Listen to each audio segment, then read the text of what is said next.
When was the last time you gave something to someone else, not only when it was comfortable for you? How many of your goals include the well-being and the support of the people around you, or only yourself? Are you even aware of the people around you and what they need? These are some of the questions that I have been asking myself. I was recently on the phone with my mom, and she told me the story about something that had happened when I was a child. Basically, I was about 4 or 5 years old in kindergarten, and I was at a birthday of my friend, and we were making bracelets out of beads. So everyone was allowed to make one bracelet to take home, and then the parents came in to pick us up, and a girl who was with me at that birthday, her bracelet broke.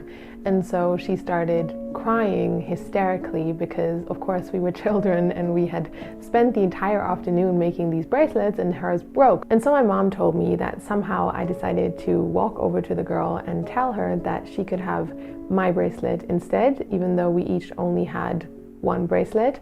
And so she ended up being fine and the whole situation calmed down. I personally never thought about this incident ever again until my mom told me about it, and she said that all of the parents later came to her and were very impressed by what had happened, even though for me I never thought about it again. And the reason why I am sharing this story in particular is not to say I did something so great, but rather because the story got me thinking about my relationship to giving to others and how it changed over the years negatively. As a young child, I never felt like I didn't have enough, and so it was easy for me to give to others because I felt very protected and taken care of by my family. But at some point when I got older and I realized that there was a big world out there that is not only my home, that started changing because of the pressures of society and of having to fit in. I reflected upon how more and more of my thoughts started surrounding myself. So what do I want to do with my life? How do I look? How do I fit in? What are people thinking of me? How can I get better? How can I make a life for myself? And those are really, really important questions to think about, obviously, when you are growing up.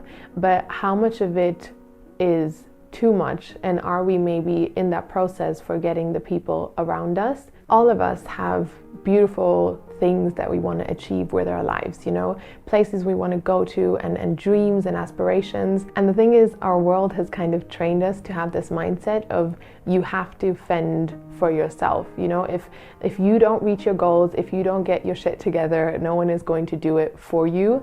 And that is a great thing when it comes to taking responsibility in our lives, but it can also create a lot of lack and fear, because I think for many, no matter how much we have, we start walking around like this, only focused on where we need to go, and we don't realize how much good we could create around us, because all we are thinking is, where do I need to go? And if I don't get there, no one else is going to do it for me. The most beautiful experiences and things are created with other people when we collaborate and we share and we take care of each other and we come together and create something. And that entire part just goes missing because we're just focused on I need to go to where I need to go. And I think a cool exercise to do here would be to write down what you want to achieve in your life and the goals that you have and where you want to go. And then accordingly to each goal, write down how, once you have that goal, what would you do to give back to the world? So for example, let's say you want to be a fashion designer and your goal is to have 4 million followers on TikTok, and on there you want to post fashion videos. Let's say that's your goal. So then in that example, one could say, I want to have 4 million followers, and what am I going to give in return? I'm going to create one outfit every week that is completely environmentally friendly or sustainable or something like that. Just kind of this exchange, because I like to think of the world as a trading place. So I think many people just think, I want, I'm going to take, these are my goals that I want to have. But if you asked the world for something, then you would naturally give something in return if it is a trading place. Giving back, of course, doesn't only include physical things or money. I think oftentimes it starts in our smaller circles, and especially with the people in our lives and our relationships. And one thing that I like to remind myself of there is to listen more. I find often that we are wired to listen, to then be able to respond or reply, but sometimes it's completely enough to just listen, and sometimes that is even more important. It's like I said, when we're only focused on ourselves and where we need to go, we often forget to listen to the people in our lives. What are they saying? What are they expressing? What are they sharing with us?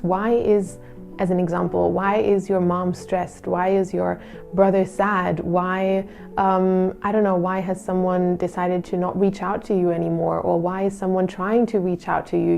What is going on in the people around us? I had one day in the summer where I was feeling really, really bad. It was a really, really, really horrible day for me. And somehow a friend of ours found out, because she was talking to someone from my family, that I was not doing well. And she was on her way to go out with the boat on the lake and spend the day there. And so when she heard that, she was like, okay, Aliena, you're not feeling well. Do you want to come with us? And that is such a little thing that you can do, but it saved my day. I mean, I was doing awful. And just that little act of saying hey, you can come with us, it was such a big joy for me, and it saved my entire day, or maybe even my entire week. And these little things can create so much happiness, and when we start that exchange more, we can uplift each other so much more. This video is in no way about telling anyone you need to give more or comparing who is giving more. As I said, these were actually more points that I was reminding myself of. I think the impact of kindness and giving is much bigger than sometimes we remember, and it can create so much good in other people's lives and in our lives, because when we give, then we also get more. That's just how it works.